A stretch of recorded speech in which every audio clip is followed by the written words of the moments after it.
Iyong Panginoon, dakilain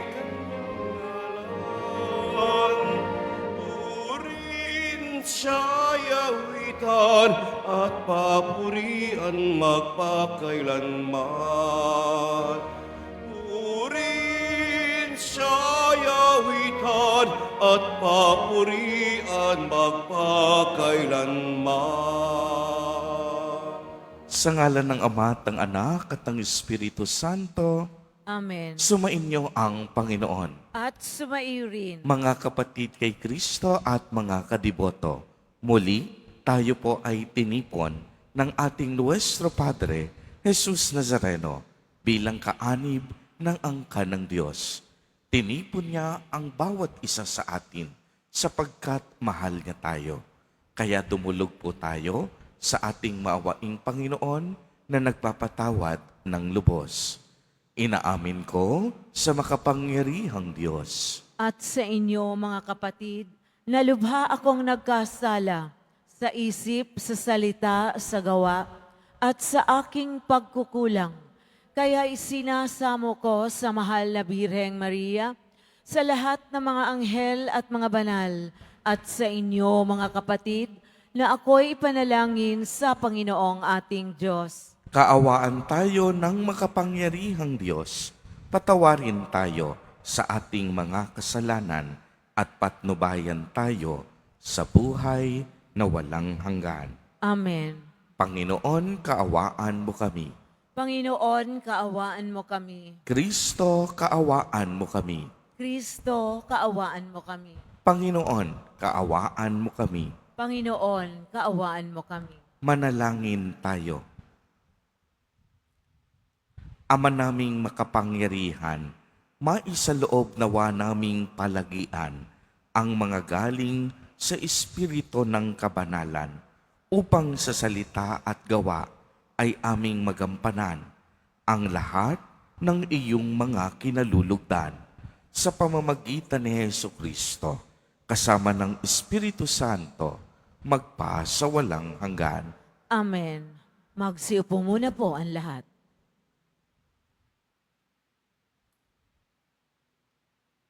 Ang simula ng aklat ni Sirach. Mula sa Panginoon ang lahat ng karunungan, at iyon ay taglay niya magpakailanman. Sino ang makabibilang ng butil ng buhangin sa dagat, o ng patak ng ulan, o ng mga araw, sa panahong walang pasimula at walang katapusan?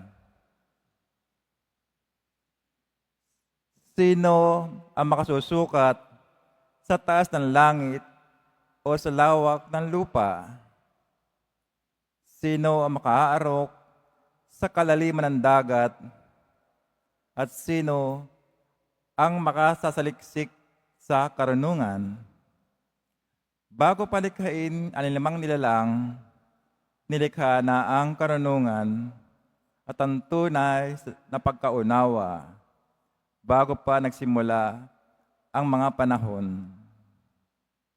Ang karunungan ay nagmula sa salita ng Diyos sa kataas-taasang langit, at ang kanyang mga aral ay batas na walang hanggan.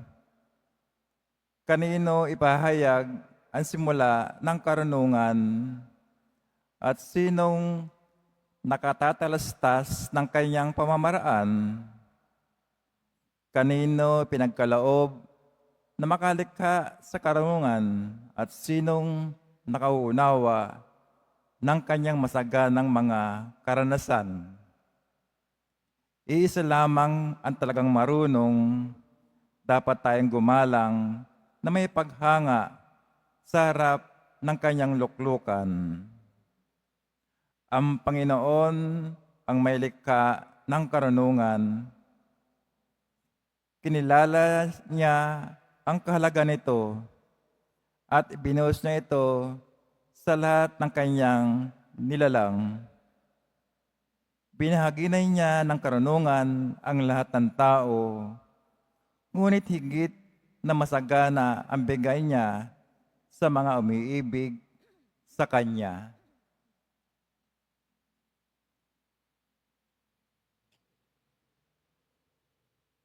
Ang salita ng Diyos. Salamat sa Diyos. Panginooy naghari na, ang damit niya ay maharlika. Panginooy naghari na, ang damit niya'y maharlika. Panginooy naghahari na ang suot sa katawan ay damit na maharlika at batbat ng kalakasan. Panginooy naghari na, ang damit niya'y maharlika. Ang sandigan ng digdig, matatag ng pinatungan, kahit anong gawin pa'y hindi ito magagalaw. Ang trono mo ay matatag, simula pa noong una, bago pa ang ano paman, likas niya'y naroon na. Panginooy naghari na, ang damit niya'y maharlika. Walang hanggan, Panginoon, ang lahat ng tuntunin mo, sadyang banal at matatag ang sambahang iyong templo.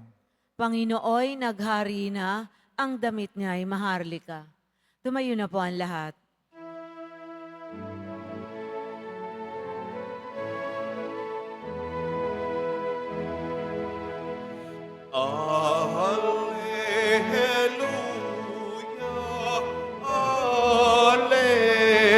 Alleluia, alleluia, alleluia. Si Kristo ay nagtagumpay, nalupig ang kamatayan, nagningning ang pagkabuhay. Alleluia, alleluia,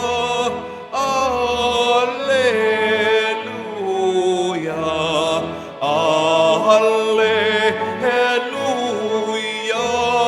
alleluia.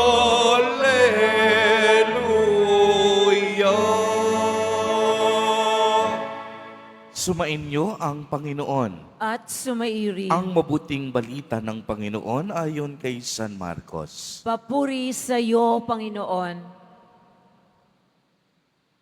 Noong panahong iyon, habang bumaba si Jesus sa bundok, kasama sina Pedro, Santiago at Juan, ay nakita nila ang napakaraming taong nakapaligid sa mga alagad na naiwan at ang mga eskriba na nakikipagtalo sa mga ito. Nagulat ang mga tao nang makita nila si Jesus. Sila'y patakbong lumapit sa kanya at binati siya. Tinanong ni Jesus ang kaniyang mga alagad, "Ano ba ang pinagtatalunan ninyo at ng mga taong iyon?"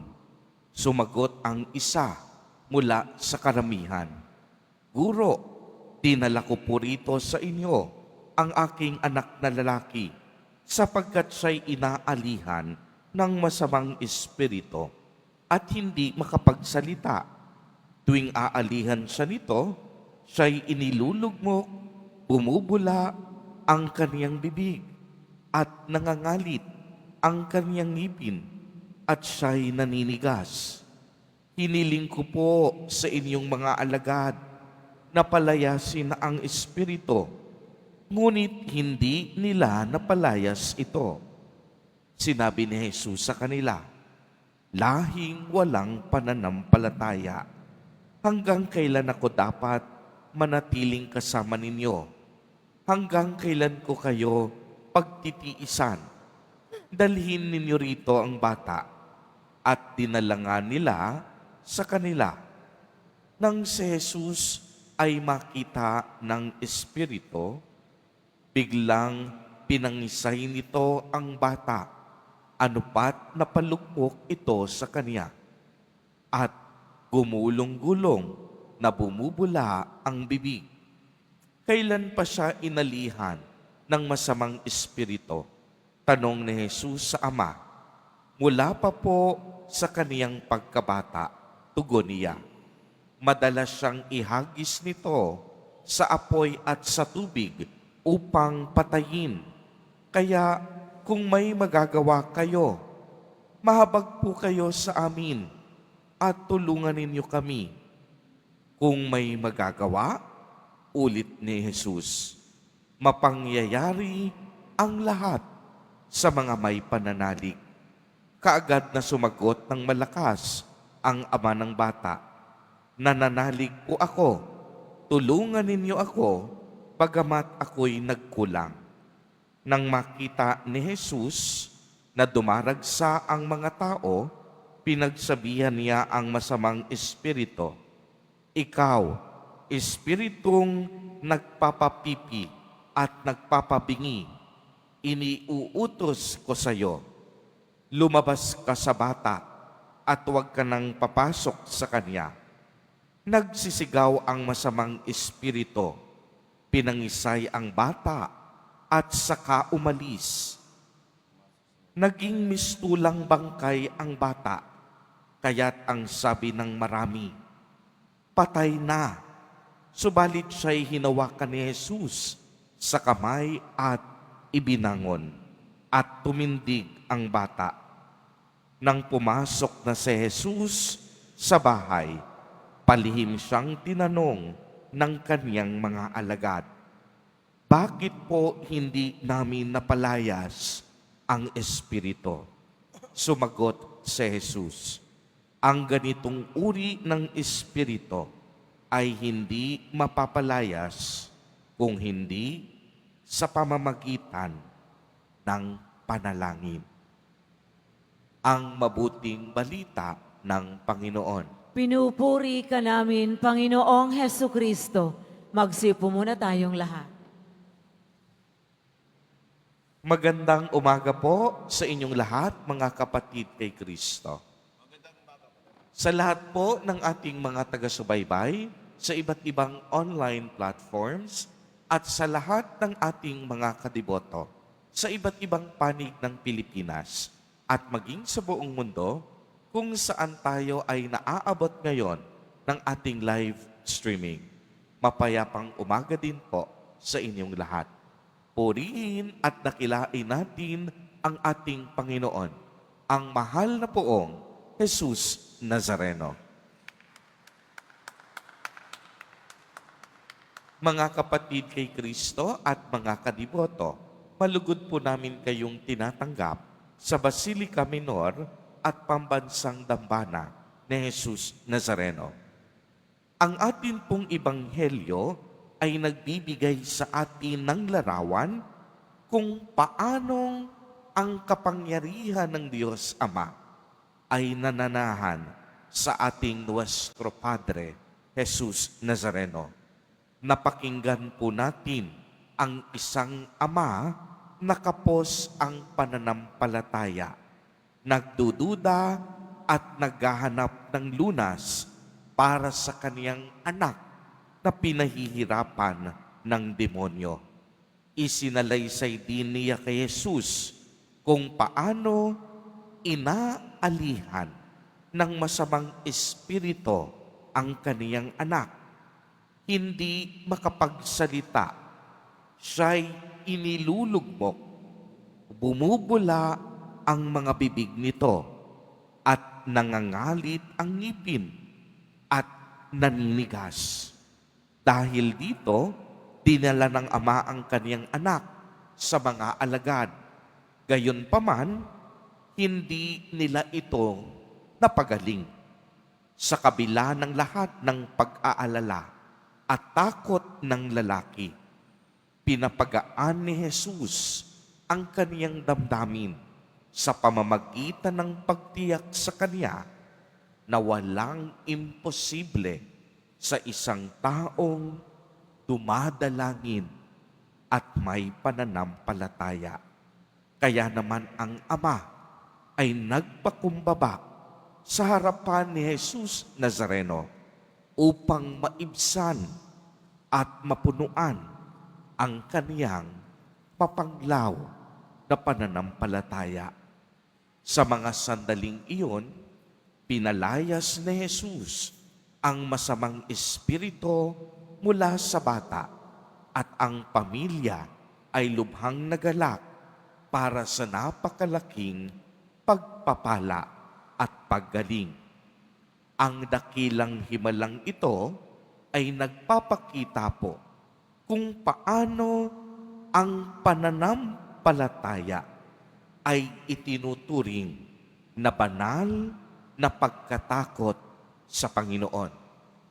Tunay na walang imposible na gawin ng Diyos para sa atin. Ang kailangan natin, batay na rin sa laki ng ating pananampalataya. Batay na rin sa kakayahan ng ating puso na tumanggap ng himala mula sa Diyos. At kung tayo ay tunay na tapat sa Kanya, kayang-kayang gawin ng Diyos ang lahat ng bagay. Ang mga bagay na akala nating walang solusyon, magagawa ng paraan ng Panginoon. Ang mga sakit na ang akala natin wala ng lunas, mapapagaling ng Diyos. Ang mga pangarap natin na minsan ang akala natin hindi na matutupad, sa Diyos may tunay na kaganapan at katuparan. Mga kapatid kay Kristo at mga kadiboto, tunay nga pong ang Panginoong Diyos ay ang bukal at daluyan ng kagalingan at pagpapala. Siya ay punong-puno ng kabanalan, awa at karunungan. Kaya nga po napakaganda ng sinasaad ng unang pagbasa mula sa aklat ng karunungan. Ang sabi dito, mula sa Panginoon ang lahat ng karunungan at iyon ay taglay niya magpakailanman. Sino ang makabibilang ng butil ng buhangin sa dagat o ng patak ng ulan o ng mga araw sa panahong walang pasimula at walang katapusan? Sino ang makasusukat sa taas ng langit o sa lawak ng lupa? Sino ang makaaarok sa kalaliman ng dagat? At sino ang makakasalaksik sa karunungan?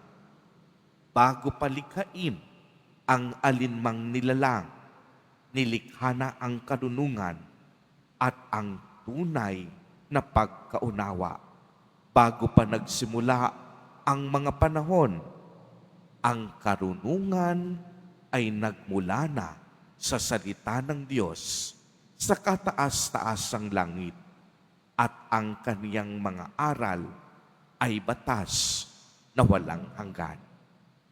Mga kapatid kay Kristo at mga kadiboto, si Jesus Nazareno ang ating karunungan. Siya po ang ating kagalingan. Amen. Purihin at dakilain natin ang ating Panginoon, ang mahal na poong Jesus Nazareno.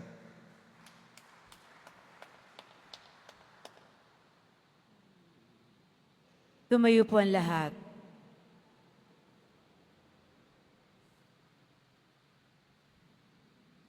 Minamahal kong mga kapatid, sa pamamagitan ng Ebanghelyo, nagsasalita si Kristo ng may walang hanggang kapangyarihan at kumikilos sa kaniyang mapagpalang mga gawa.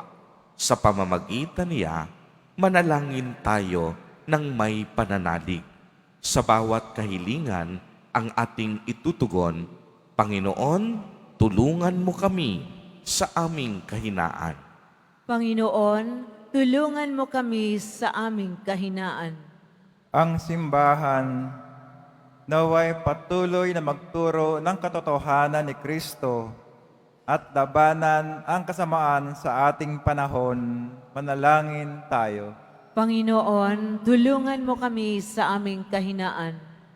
Ang mga pinuno ng daigdig, naway isulong ang kabutihan sa kanilang mga gobyerno at maging masigasig sa pagwawaksi ng kasamaan sa kanilang mga lipunan na kanilang sinumpaang paglingkuran. Manalangin tayo. Panginoon, tulungan mo kami sa aming kahinaan. Tayong lahat naway hindi manghinawa sa ating buhay panalangin upang hindi maghari ang mga masasamang espiritu sa ating buhay. Manalangin tayo. Panginoon, tulungan mo kami sa aming kahinaan. Ang mga may sakit at yaw managdurusa sa bawat uri ng karamdamang pangkaluluwa at pangkatawan, naway lumaya mula sa kanilang mahirap at palungkot na kalagayan. Manalangin tayo. Panginoon, tulungan mo kami sa aming kahinaan. Ang mga tapat na yumao, naway magkaroon ng kasiyahan sa masikat na liwanag ng buhay na walang hanggan. Manalangin tayo. Panginoon, tulungan mo kami sa aming kahinaan. Sa ilang sandali ng katahimikan, ating ipanalangin ang iba pang mga pangangailangan ng ating pamayanan. Kaya hindi na mga intensyon na iniaalay sa ating misa sa araw na ito at isama rin natin ang ating mga pansariling kahilingan.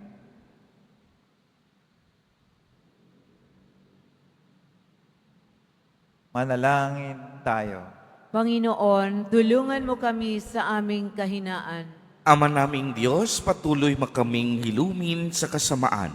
Hayaan mo pong ang iyong kabutihan ang siyang magliwanag sa amin sa kapangyarihan ni Jesucristong aming Panginoon. Amen. Magsiupo ang lahat.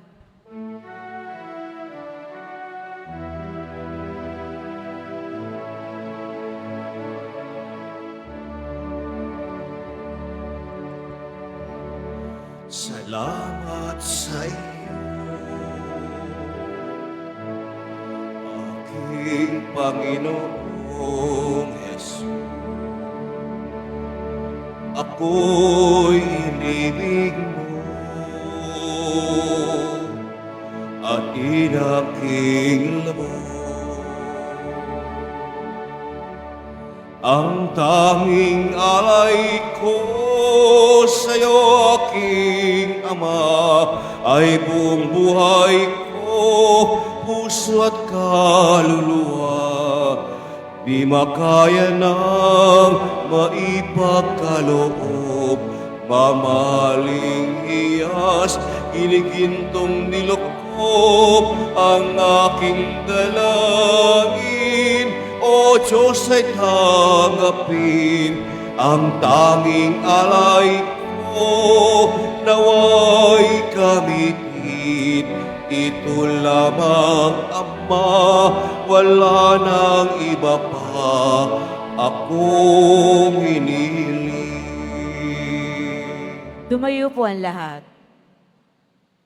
Manalangin kayo mga kapatid upang ang paghahain natin ay kalugdan ng Diyos Amang makapangyarihan. Tanggapin nawa ng Panginoon itong paghahain sa iyong mga kamay sa kapurihan niya at karangalan sa ating kapakinabangan at sa buong sambayanan niyang banal. Ama naming lumikha sa pagganap namin ng banal na pagdiriwang upang ikaw ngayoy aming paglingkuran.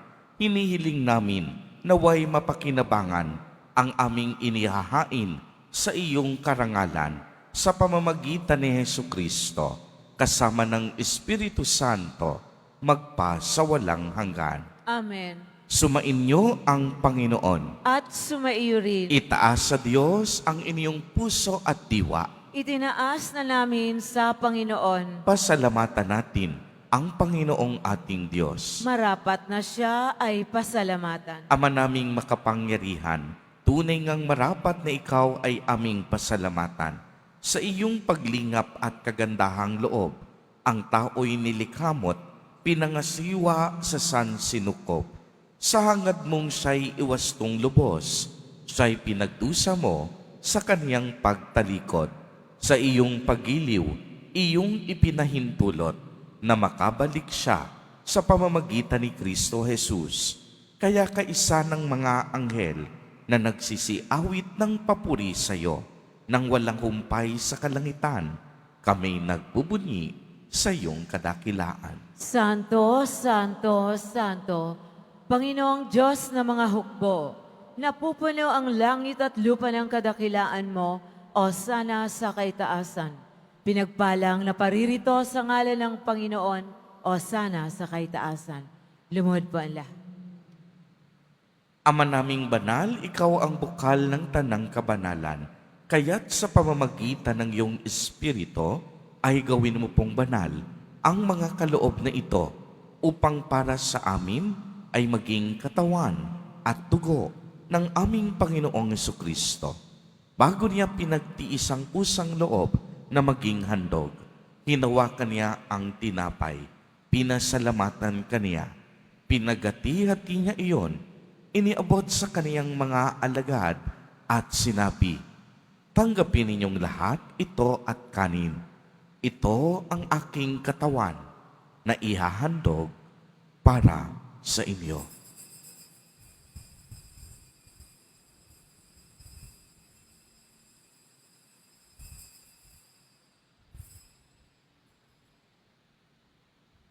Gayon din naman noong matapos ang hapunan, hinawakan niya ang kalis.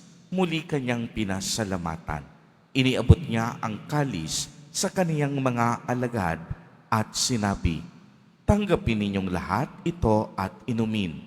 Ito ang kalis ng aking dugo, ng bago at walang hanggang tipan, ang aking dugo na ibubuhos para sa inyo at para sa lahat sa ikapagpapatawad ng mga kasalanan.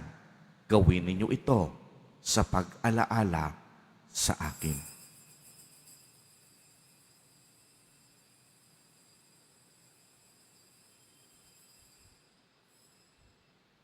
Tumayo na po ang lahat. Ang misteryo ng pananampalataya. Si Kristo'y namatay, si Kristo'y nabuhay, si Kristo'y babalik sa wakas ng panahon. Ama, ginagawa po namin ngayon ang pag-alaala sa pagkamatay at muling pagkabuhay ng iyong anak. Kaya't iniaalay namin sa iyo ang tinapay na nagbibigay buhay at ang kalis na nagkakaloob ng kaligtasan. Kami po'y nagpapasalamat dahil kami iyong minarapat na tumayo sa harap mo para maglingkod sa iyo. Isinasamo namin na kaming magsasalo-salo sa katawan at dugo ni Kristo ay mabuklod sa pagkakaisa sa pamamagitan ng Espiritu Santo. Ama, lingapin mo po ang iyong simbahang laganap sa buong daigdig. Puspusin mo kami sa pag-ibig kaisa ni Francisco na aming Santo Papa at ni Jose na aming Obispo at ng Tanang Kaparian. Alalahanin mo rin ang mga kapatid naming nahimlay nang may pag-asang sila'y muling mabubuhay, gayon din ang lahat ng mga pumanaw. Kaawaan mo po sila at patuloyin sa iyong kaliwanagan. Kaawaan mo at pagindapatin kaming lahat na makasalo sa iyong buhay na walang wakas, kaisa ng mahal na Birheng Maria na Ina ng Diyos, ng kabiyak ng puso niyang si San Jose, kaisa ng mga apostol at ng lahat ng mga banal na namuhay dito sa daigdig ng kalugod-lugod sa iyo. Maipagdiwang nawa namin ang pagpupuri sa ikararangal mo sa pamamagitan ng iyong anak na aming Panginoong Hesukristo. Sa pamamagitan ni Kristo, kasama niya at sa Kanya, ang lahat ng parangal at papuri ay sa iyo, Diyos amang makapangyarihan, kasama ng Espiritu Santo, magpa sa walang hanggan. Amen. Sa tagubilin ng mga nakagagaling na utos at turo ni Jesus, na Panginoon natin na Diyos, ipahayag po natin ng lakas loob. Ama namin, sumasalangit ka. Sambahin ang ngalan mo, mapasa amin ang kaharian mo, sundin ang loob mo dito sa lupa para nang sa langit. Bigyan mo kami ngayon ng aming kakanin sa araw-araw at patawarin mo kami sa aming mga sala para ng pagpapatawad namin sa nagkakasala sa amin. At huwag mo kaming ipahintulot sa tukso at iadya mo kami sa lahat ng masama. Hinihiling namin na kami iadya sa lahat ng masama. Pagkalooban ng kapayapaan araw-araw, iligtas sa kasalanan at ilayo sa lahat ng kapahamakan. Samantalang aming pinananabikan ang dakilang araw ng pagpapahayag ng tagapagligtas naming si Hesu Kristo. Sapagkat iyo ang kaharian at ang kapangyarihan at ang kapurihan magpakailanman. Amen. Panginoong Hesu Kristo, sinabi mo sa iyong mga apostol, kapayapaan ang iniiwan ko sa inyo. Ang aking kapayapaan ang ibinibigay ko sa inyo.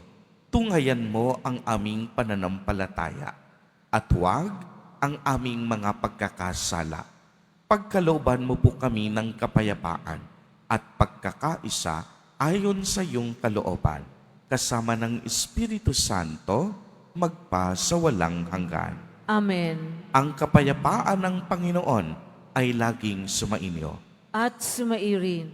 Magbigayan po tayo ng kapayapaan sa isa't isa. Kordero ng Diyos na nag-aalis ng mga kasalanan ng sanlibutan, maawa ka sa amin. Kordero ng Diyos na nag-aalis ng mga kasalanan ng sanlibutan, maawa ka sa amin. Kordero ng Diyos na nag-aalis ng mga kasalanan ng sanlibutan, ipagkaloob mo sa amin ang kapayapaan. Lumuhod po tayo.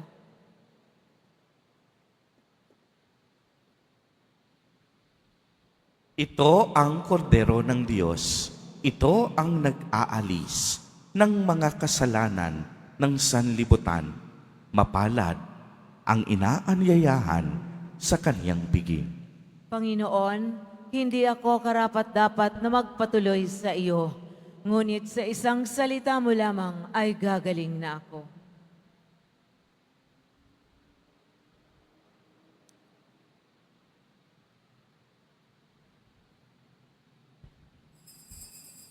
Para sa lahat ng tatanggap ng banal na komunyon, sasagot po tayo ng amen pagkasabi ng pari o ng lay minister ng katawan ni Kristo at isubo agad sa bibig bago umalis sa harapan ng pari o lay minister. Sumunod po tayo.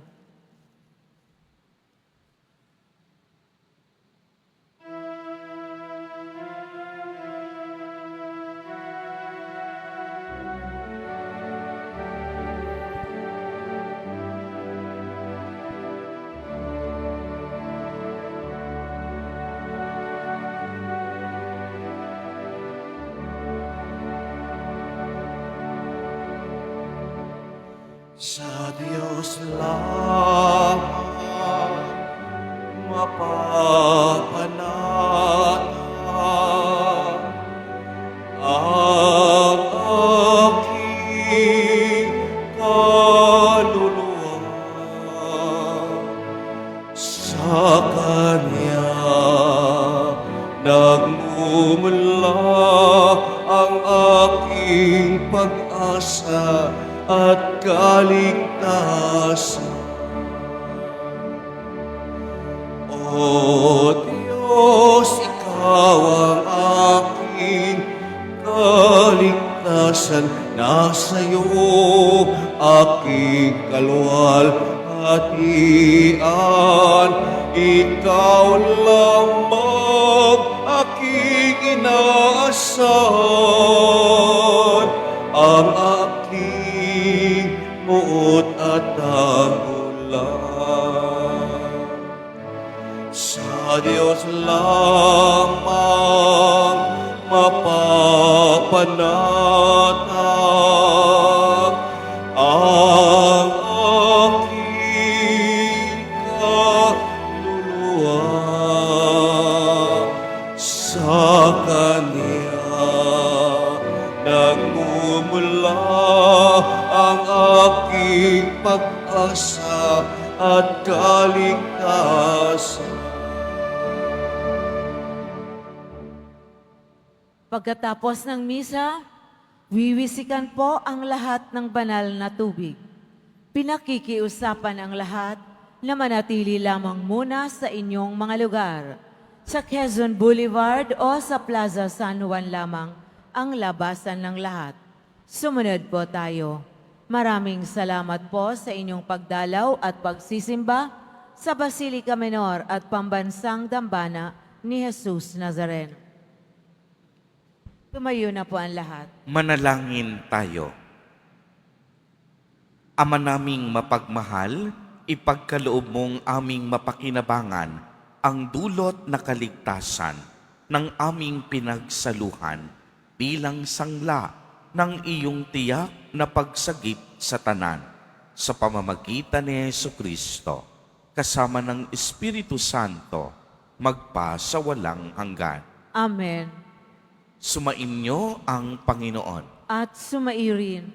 Mahal na poong Jesus Nazareno, inihayag mo sa pamamagitan ng krus ang walang maliw na pag-ibig ng Diyos sa sangkatauhan.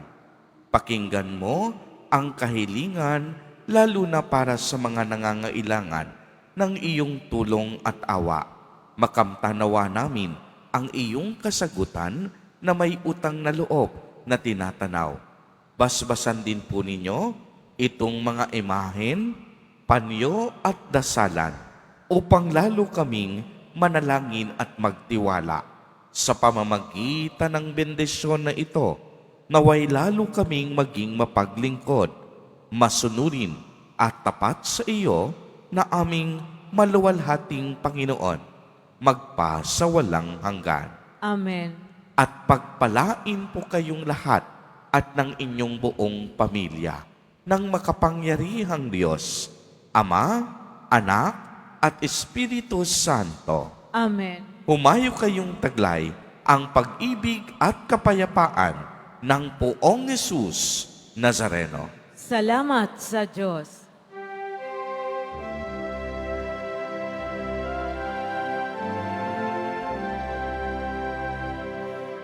Nuestro Padre Jesus Nazareno, sinasamba ka namin, pinipinto ka namin, aral mo ang aming buhay at kaligtasan. Nuestro Padre Jesus Nazareno, iligtas mo kami sa kasalanan. Ang krus mong kinamatayan ay sagisag ng aming kaligtasan.